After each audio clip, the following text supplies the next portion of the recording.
তোমায় ভালোবাসি গো বাবা, আমি তোমায় ভালোবাসি। আর দুটার সাথে বলছে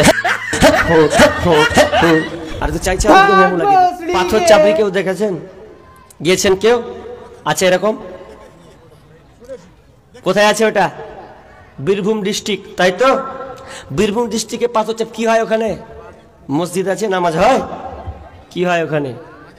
কেউ ফিরে না খালি হাতে বাবা তোমার দরবারে, কেউ ফিরে না খালি হাতে বাবা তোমার দরবারে। এমনই এক বাবা তার দরকার আছে, কেউ ফিরে না খালি হাতে বাবা তোমার দরবারে। বাবা আছে, আছে তো আবার ন্যাংটা, কিছু ঢাকা নেই, সব উলঙ্গ, ন্যাংটা অবস্থা আছে, ন্যাংগা অবস্থায়। বলছে এই বাবার কি পাওয়ার আছে গো? কি পাওয়ার আছে একটু শোনাবেন, পাওয়ারটা লিব, তাইলে তো চাইবো। বাবা তোমার দরবারে কেউ ফিরে না খালি হাতে। আরে তোর কপালে কি যে লেখা আছে, ন্যাংটা যদি থাকে তো ভালো কিছু পাবে। বলছে এমন বাবা, বলছে গ্যাল টেল দিস না, সর্বনাশ হয়ে যাবি। বাবার কাছে যাই চাবি তাই পাবি। কেন গো? বলছে বাবার কাছে দন ভান্ডার আছে। বলছে এমন গুপ্ত জিনিস আছে। তা আমি বলছি তোমার গুপ্ত জিনিস 12টা বাজাই, অরিজিনাল মাল তো দেখাই যাচ্ছে, আবার কি আছে? কি চাইবো? গুপ্ত জিনিস তো ওপেন করে দিয়েছে, ও পাবলিককে দেখাচ্ছে, অর্থাৎ আবার কি আছে? বলছে না না না, এমন একটা বাবা, একে তোমরা ধমক দিও না। মানুষ ওইখানে গিয়ে শিরকি করে, শিরকি আমল করে, ঈমান নষ্ট করে দেয়, ঈমানকে নষ্ট করে দেয়। ওই জন্য আমার আল্লাহ বলছেন ওমা ইউমিনু আকসারুহুম বিল্লাহি ইল্লা ওয়া হুম মুশরিকুন, অধিকাংশ লোক ঈমান আনার পরেও মুশরিক হয়ে গেছে। তার মানে ওই ঈমানদার দাবি করছে, এরপর আছে বাজার খাজা বাবা, দাতা বাবা, ন্যাংটা বাবা, লোটা বাবার কাছে। বাবার কাছে গিয়ে তারা মাল চাইছে। মেয়েরা আবার মাল চাই কিভাবে, সন্তান চাই কিভাবে, জানি বলবো কিভাবে চাই ওরা, বলবো? বলছে একটা ছেলে দে রে বাবা, মিন্নতি করি তোর দরবারে। একটা ছেলে দে রে বাবা, মিন্নতি করি তোর দরবারে। যদি মরা পাতা পরে গাউসের উপর, যদি মরা পরে গাউসের উপরে, ছেলে হয় কি সেজে যাবে মরে। ওরে টাটকা পাতা, জিন্দা পাতা, পরে গাউসের উপর, ছেলে হয় বাবা যাবে বেশি। আর টুনটুনা টুন এমন করে বাজাচ্ছে, ডান দিকে বাম দিকে দেখতে পাবেন এরা একটা বক্স বাজায়, tick tick tick tick tick tick tick এগুলো বাজায়, আর একটা চুং চিং চুং চিং চুং বাজাচ্ছে, চারদিকে আছে। আর এমন করে বাজাতে বাজাতে রে বাবা হাইয়া হারে হাই হারে করতে আছে, আর এদিকে তারা চলতে আছে। আবার কতজনকে দেখবেন বাবাকে জড়িয়ে ধরে নিয়েছে, বুকে ধরিয়ে নিয়েছে। বাবাকে যখন আপনার পীর বাবা যখন ডাকে আয় মা, মেয়ে তখন বলছে বাবা যখন ডেকেছে যদি না জড়িয়ে ধরি তো জ্বলে পুড়ে ছারখার হয়ে যাব। তখন তারা কি বলছে যে এটা বাবাকে ওর চটন করে ধরে নিলে তো একদম, বাবাও তখন একদম টাইট করে ধরে নিলে ছাড়ে না, এমন করে টাইট করে ধরেছে। আর তারা একটা গান বলে, কি গান বলে? আমি তোমায় ভালোবাসি গো বাবা, আমি তোমায় ভালোবাসি, আমি তোমায় ভালোবাসি গো বাবা, আমি তোমায় ভালোবাসি, আমি তোমার তুমিতে বাবা তোমার কাছে আসি, আমি তোমায় ভালোবাসি গো বাবা, আমি তোমায় ভালোবাসি। আর দুটার সাথে বলছে আর তো চাইছে আপনাদেরকে হুঁ লাগিয়ে দিয়েছে। তো শিরিক করছে মানুষ। পাথর চাপড়ি আপনাদের এদিকার লোক যায় না, কিন্তু আমাদের সুতি থানা, শামসেরগঞ্জ থানার অনেক লোক, অনেক মেয়েরা কিন্তু ওখানে যায় কি চাইতে? তো সন্তান চাইতে। অথচ আমার আল্লাহ বলেন লিল্লাহি মুলকুস সামাওয়াতি ওয়া মা ফিল আরদ ইয়াখলুকু মা ইয়াশাউ ইয়াহাবু লিমান ইয়াশাউ ইনাসা ওয়া ইয়াহাবু লিমান ইয়াশাউ যুকুরা আও ইউযাব্বিজুহুম যুকরানা ওয়া ইনাসা। আল্লাহ সুবহানাহু ওয়া তাআলা বলছেন আমার রাজত্ব আমার হাতে, আসমান জমিনের রাজত্ব আমার হাতে। আমি আল্লাহ যেটা চাই সেটাই হয়। আমি আল্লাহ যাকে সন্তান পুত্র কন্যা সন্তান দান করি, আবার যাকে কন্যা সন্তান দান করি, আবার যাকে ইচ্ছা তাকে পুত্র সন্তান উভয় দান করি, কন্যা পুত্র উভয় দান করি। শিরিক করা যাবে না, শিরিক থেকে ফিরে আসতে হবে। শিরিক কত মারাত্মক জিনিস। একটা শিরিকের ব্যাপারে আর বলতে যাচ্ছি না, ছোট্ট করে একটা কথা বলি, শিরিক কত ভয়াবহ পাপ। সমাজে অনেক প্রচলিত শিরিক আছে, একটা শিরিক আছে তো খুব হাসি লাগে, আপনাদের দিকে আছে কিনা জানি না, থাকলে বলবেন। একটা মৌলবীর চোখে আজলি উঠেছে, বুঝলেন, চোখে আজনি বলেন তো নাকি, চোখ উঠলে কি বলেন, আজলি। তো আর চোখ উঠেছে, ডাক্তার দিচ্ছে ব্যথা কমে না, ভালো হয় না, তো কি করবে বেচারি, টেনশনে মানে ব্যথা উঠবে তো, ছোট্ট জিনিসে এত বড় জিনিস যদি উঠে সামলাতে পারবে, এই বড় হচ্ছে সামলাতে পারে না, তখন কি করলো, যখন সামলাতে না পারে তখন মন টন খারাপ। একটা মুসাল্লি নামাজ পড়তে আসে, তো বলছে মৌলভী সাহেব আপনার চোখে কি হয়েছে গো, তো বলছে আজলি হয়েছে রে ভাই, আজনি হয়েছে তো, যে একটা কি আপনি কষ্ট নিচ্ছেন, আমি একটা আপনাকে জিনিস দেবো না, তাড়াতাড়ি ভালো হয়ে যাবে। কি ভালো হবে, তো দাও, আমি তো তাড়াতাড়ি ওষুধ খাচ্ছি, ভালো হয় না তো তাড়াতাড়ি ভালো হলি ভালো।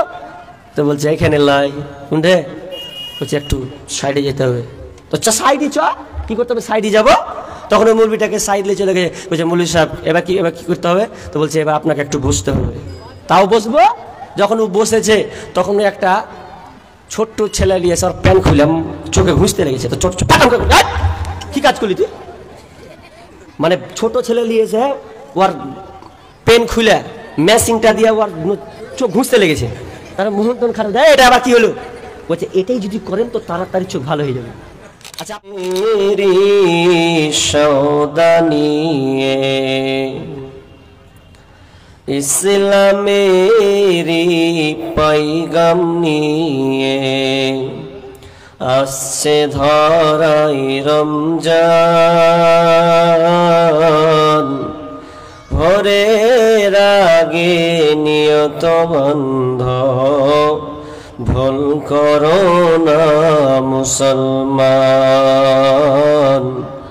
ভুল করো না মুসলমান। রমজানেরি 30 রোজা, মাপ হবে তোর গুনার বোঝা।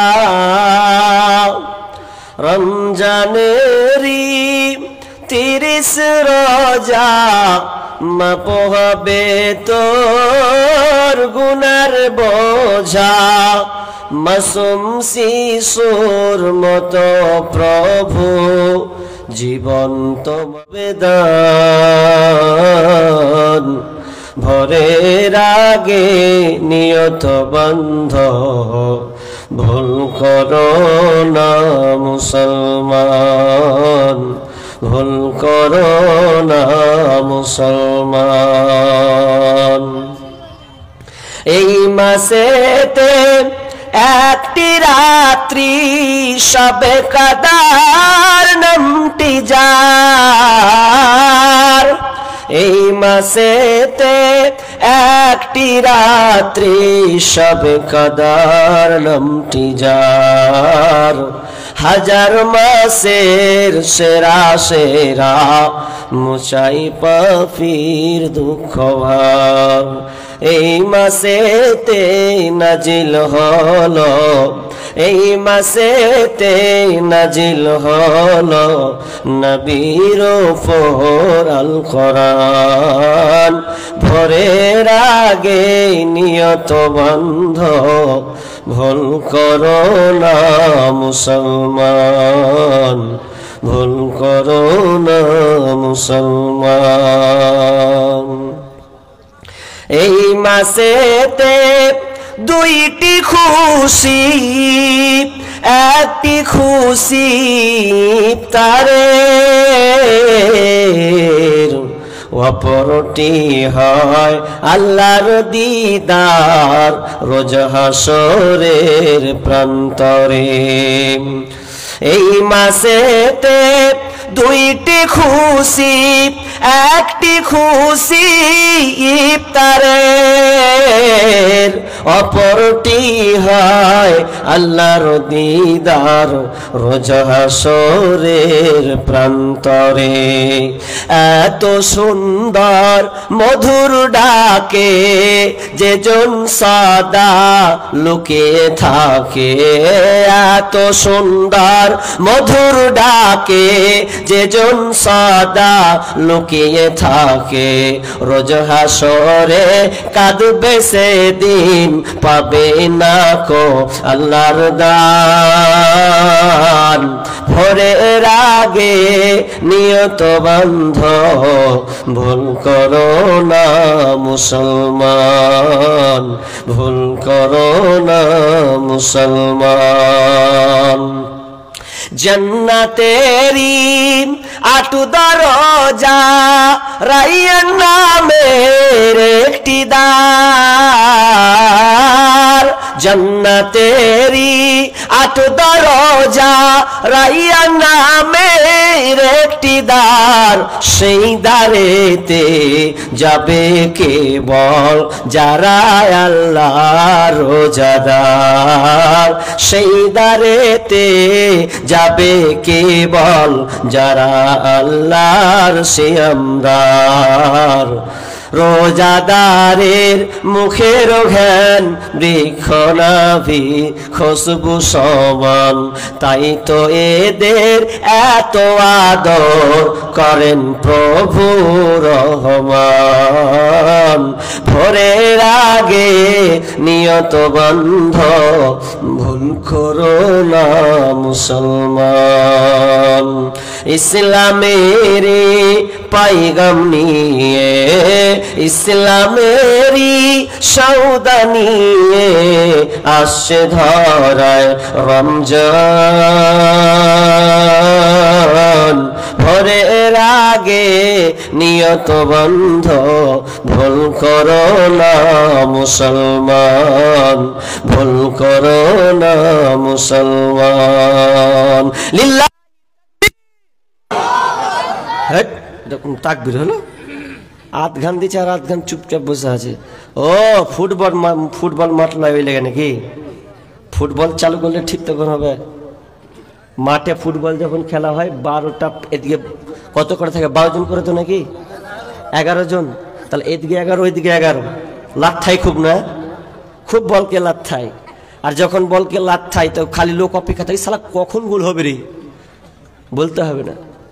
আর যখন গোল যখন ঢোকায় না, গোলে যখন গোলকিতে যখন গোল ঢুকে, বল ঢুকে পায়ে যখন, তাকে সব অপেক্ষা থেকে আপ গোল হবে রে। গোল যখন প্রাম করে গোলকিতে ঢুকে গেল, বলতে হলো না, প্রাম করে মুখ দিয়ে বেড়ে গেল। কোনো মাইক ম্যান বলেছিল যে গোল বল, তোরা হয়নি। আর আমি আপনাদেরকে বলছি তো কোনো পাওয়ারই নাই, পাওয়ারলেস লোক বসেছেন। দেখি কেমন পাওয়ার আছে। লিল্লাহ লিল্লাহ। যে কোনো কাজ আপনি যদি আগে থেকেই স্যালেন্ডার হয়ে যান, আগে থেকে মজবুতি নেন। আজকে জালসাটা হয়েছে, এই জালসাটা হওয়ার জন্য পেছনে অনেক পরিশ্রম হয়েছে না হয়নি? হয়েছে। কথা বলা লাগবে। কোলা গাঙ্গার সঙ্গে আমি এভাবে বলতে পারি না, কথা বলতে হবে কিন্তু। আর না বললে আমার বক্তব্যের ডোজ কমবে আস্তে আস্তে। কি বলছিলাম? যে প্রস্তুতি আগে গ্রহণ করেছে। আপনার বাড়িতে আর একটা উদাহরণ ছোট্ট করে, আপনার বাড়িতে মেহমান আসবে। মেহমান যখন আসে তখন আমি প্রস্তুতি নিই। কি প্রস্তুতি? এই অমুক আসবে রে, একদম দেশি মাংস নিয়ে, একদম মাছ নিয়ে আয়, যে মাছ খাবে মাছ। সকাল থেকে নাস্তার ডিম, আন্ডা, মানে মিষ্টি ভান্ডার, সব কিছু মিষ্টান্ন ভান্ডার করি। কেন? যাতে মেহমানে যাতে কষ্ট না হয়, তাই তো? মেহমান যাতে আসে, এই জন্য আপনি পুরো ভালোভাবে পরিকল্পনা করেন যাতে মেহমান খুশি হয়, সন্তুষ্ট হয়। তো তার জন্য যদি আপনি এত আইটেম করেন, তো সামনে রমজান মাস আসছে, এর জন্য আপনাকে প্রস্তুত করা লাগবে কি লাগবে না? লাগবে। প্রস্তুতি গ্রহণ করতে হবে। কি কি প্রস্তুতি গ্রহণ করতে হবে? এক একটা আলেম অনেক, কেউ 10টাকে, 12টাকে, 15টাকে, 20টা। আমি আজকে শুধু নিব 5টি। কটি বললাম? 5টি প্রস্তুতি খুব সংক্ষেপে বলার চেষ্টা করব, এবং কিছু আপনাকে রমজানের ব্যাপারে কিছু টিপস দিয়ে যাব। এগুলো নিয়ে অন্তত বাড়ি যাবেন। আদায় অনেক হয়েছে, যদি দেওয়ার মন থাকে শেষের দিকে ইনশাআল্লাহ দিবেন। তার জন্য আমি দোয়া করব। নেকি আপনারা নিজে উঠালেন, এটা আপনাদের আজকের জন্য অফার। তো রমজান মাসের প্রস্তুতি নিতে গেলে আপনাকে 5টা কাজ সর্বপ্রথম করতে হবে। যদি এই 5টা কাজ আগে থেকে তৈরি করে নিতে পারেন, আগে থেকে আপনি স্টাডি করে রাখেন, তাহলে দেখবেন আপনার রমজান মাসটা সাকসেসফুল হবে। তাহলে আপনি মুত্তাকি হতে পারবেন। আল্লাহ সুবহানাহু ওয়া তাআলা এই রমজান মাসকে কেন দিলেন, এই রমজান মাসটা কেন, একটু বললে আপনাকে ভালো লাগবে যে রমজান মাস এত গুরুত্বপূর্ণ। হয়তো আমরা ভুলে গেছি, আবারও রিপ্লাই করছি, আপনাকে শোনার চেষ্টা করছি।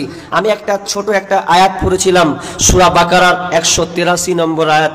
আল্লাহ বলেন, বিসমিল্লাহির রহমানির রহিম,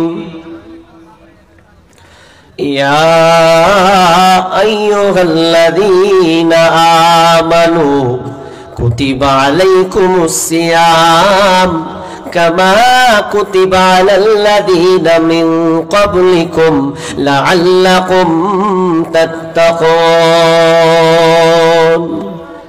আল্লাহ সুবহানাহু ওয়া তাআলা এটা অন্যান্য কোন দলকে বলেননি, একটা দলকে নাম ধরে তিনি বলেছেন, ইয়া আইয়ুহাল্লাযীনা আমানু, হে ঈমানদারেরা, যারা তোমরা আমার প্রতি ঈমান এনেছো, কুতিবা আলাইকুমুস সিয়াম, তোমাদের উপরে রোজাকে ফরজ করা হলো, কামা কুতিবা আলাল্লাযীনা মিন ক্বাবলিকুম, যাতে তোমাদের পূর্ববর্তী উপরে সিয়াম ফরজ করা হয়েছিল। শুধু তোমাদের উপরে ফরজ নয়, তোমাদের পূর্ববর্তী যারা তাদের উপরে এই সিয়ামটা ফরজ করা হয়েছে, লাআল্লাকুম তাত্তাকুন, যাতে করে তোমরা মুত্তাকি হতে পারো, আল্লাহ ভীরু হতে পারো। এই জন্য আমি সিয়ামটা আমি আল্লাহ তোমাদের উপরে ফরজ করলাম। ফরজ করার ব্যাপারে অনেক আগেকার ফরজ ছিল, কেমন ছিল আমাদের মতন না, এগুলা বলতে অনেক সময় লাগবে। আমাদের মতন ফরজ ছিল, কারো টানা একদিন পর পর পর পর, কারো ছিল কারো আবার ঘুমিয়ে গেলে। সাহাবীর যে যুগেই ছিল যে ইফতার করবে, যদি ইফতারে পুরো করে আবার ঘুমিয়ে যায়, তাহলে ঘুমিয়ে গেল, ওটা আবার সন্ধ্যা পর্যন্ত তাকে কি করতে হবে, না খেয়ে থাকতে হবে। গোলমাল ছিল, কষ্টও ছিল, এক এক যুগে এক এক রকম ছিল। কিন্তু আমাদের কেমন ছিল আমরা সকলেই জেনে আছি বা আমরা করি। এই রমজান মাস কেন, এই রমজান মাসে আমাকে প্রস্তুতি গ্রহণ করতে হবে কেন? আল্লাহ সুবহানাহু ওয়া তাআলা কেন রমজানের আগে প্রস্তুত নিতে বললেন, আর আল্লাহ তাআলা নিজে রমজানের প্রস্তুতি নিয়েছেন। ইজা আবওয়াবাল জাহান্নাম ওয়া সুলসিলাতিশ শায়াতিন, বিশ্বনবী বলছেন যখন রমজান মাস হয়, যখন আসমানটাকে ইজা ফুতিহাত আবওয়াবাস সামা, তখন আসমানের দরজাগুলোকে খুলে দেওয়া হয়। যখন রমজান মাস আসে বন্ধুরে, তখন আল্লাহ আসমানের দরজাকে খুলে দেয়। ওয়া গুলিকাত আবওয়াবাল জাহান্নাম, এবং জাহান্নামের দরজাকে বন্ধ করে দেয়। ওয়াসুলসিলাতিশ শায়াতিন, এবং শয়তানকে জিঞ্জির দিয়ে বেঁধে দেয়, কারণ যাতে আমার বান্দা অন্যায় কাজ যেন না করে, খারাপ কাজ যেন না করে। এই জন্য শয়তান খারাপকে জিঞ্জির দিয়ে বেঁধে দেয়। কেন এই গুরুত্বপূর্ণ, এই মাসে কোরআনটা নাজিল হয়েছে। শাহরু রমাযানাল্লাযী উনজিলা ফীহিল কোরআন, এই মাসে কোরআন নাজিল হয়েছে। আর এই মাসটা কত গুরুত্বপূর্ণ মাস, এই মাসের একটা আপনার কিনা রাত আছে, ইন্না আনজালনাহু ফি লাইলাতিল কদর, এই কদরে একটা রাত আছে, যেই কদর রাতটা হচ্ছে হাজার মাসের চেয়ে ইবাদত উত্তম। হাজার মাস যত আপনি ইবাদত করবেন, তার একটা দিন করে আপনি ওই নেকিটা অর্জন করতে পারবেন। তাহলে রমজান মাসটা কত গুরুত্বপূর্ণ। এই রমজান মাস এত গুরুত্বপূর্ণ, আল্লাহ যদি এত আইটেম করেন, আল্লাহ যদি এত সাজিয়ে রাখেন, তাহলে আমরা তার বান্দা হয়ে আমাদের সাজানো দরকার আছে না নাই? সাজাতে হবে। খুবই গভীর তথ্য কথা বলবো। আর আমার বক্তব্যতে সবাই থাকে না, আমার গবেষণা বলছি। কারা থাকে? দুই ধরন। এক যে ইউটিউব পাগলা, গজল শুনতে অভ্যস্ত, ও মাল বসবে যে গাজাল শুনতে পাবো। আর একটা বসে যে যারা প্রকৃত দিন শিখবে তারা বসে। আর আরেকটা লোক 83 মার্কা রোলের যার নাম্বার, সে শুনে একটু উঠে পালিয়ে যায়। তা আমি ওই জন্য বক্তব্যে বলে দিই যে 83 মার্কা নাম্বারের লোক আছো, আগার দিকে বসবা না, পেছনে বসবা, আসবা বুঝবা, কুদবা নাববা, তোমার ব্যাপার। কিন্তু যারা প্রকৃত শুনবে ওরা আমার আগার দিকে, 20 জন থাকলে আমি 20 জনকে শোনাবো। কিন্তু পেছনে যারা উঠবো কুদুর কুদুর উঠে কুটকুটানি, তারা লাস্টে থাক, অসুবিধা নাই, উঠবে আর না পালাবে। কেন বলেন তো? একটা ছাত্র বলছে মাস্টারকে, হ্যাঁ মাস্টার ছুটি দেন নাহলে পালাবো।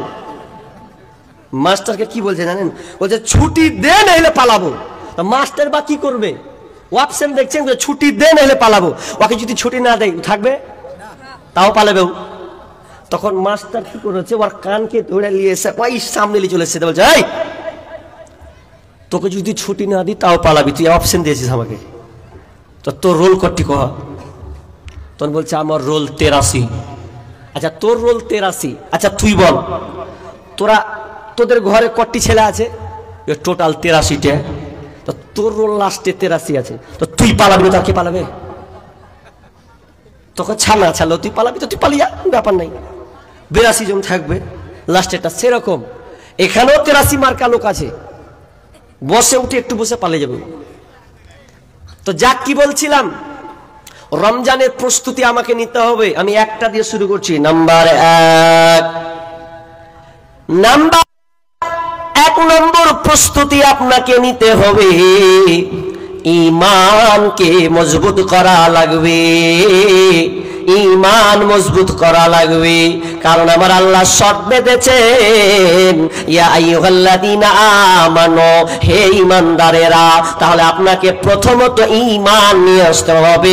যতক্ষণ পর্যন্ত আপনি ঈমান না নিয়ে আসবেন ততক্ষণ পর্যন্ত আপনার কোনো ইবাদত কবুল হবে না।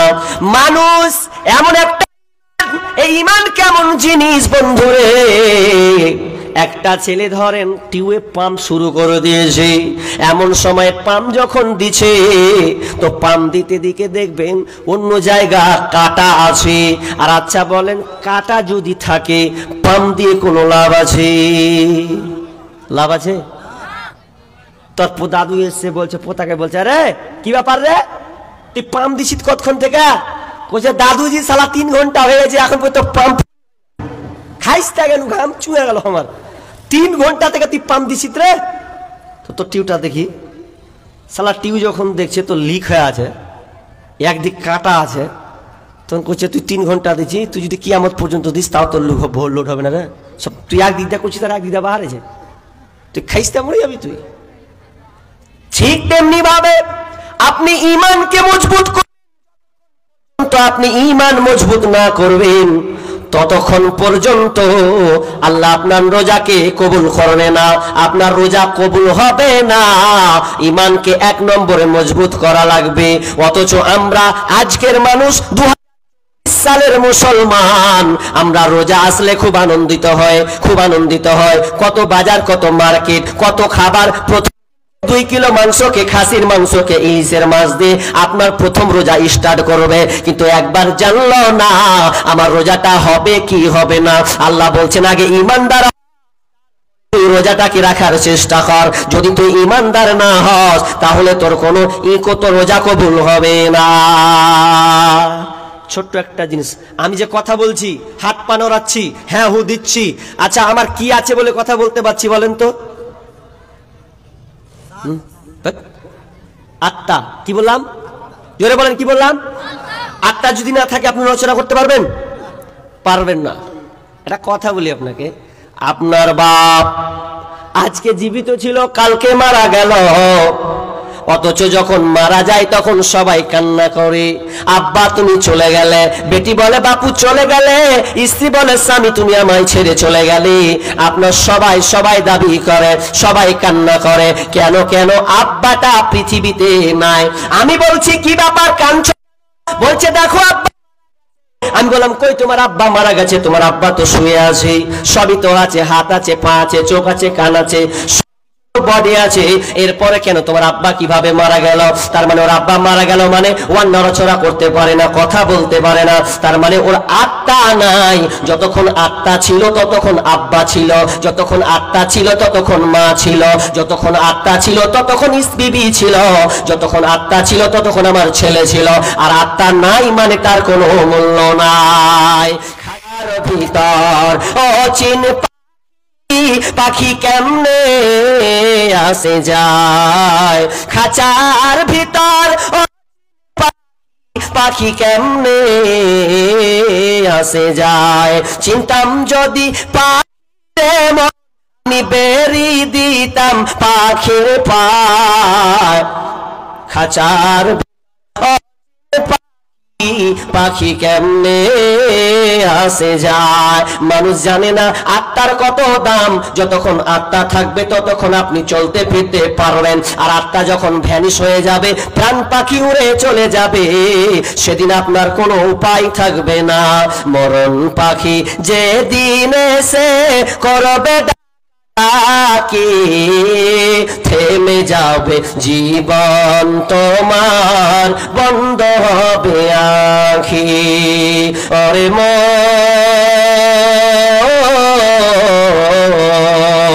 থেমে যাবে জীবন তোমার বন্ধ হবে আঁখি আত্মা যেমন গেল তেমনি আপনার ব্যালেন্স শেষ আপনি আর কিছু করতে পারবে না একটা মানুষের মধ্যে আত্মা থাকে না যেমন কোনো কাজ হবে না তেমন ঠিক তেমনি ভাবে একটা লোকের কাছে যদি ঈমান না থাকে কোনো আমল রোজা কবুল হবে না তেমন তার মানে আপনাকে ঈমান ঠিক করে তারপরে রোজা রাখা লাগবে।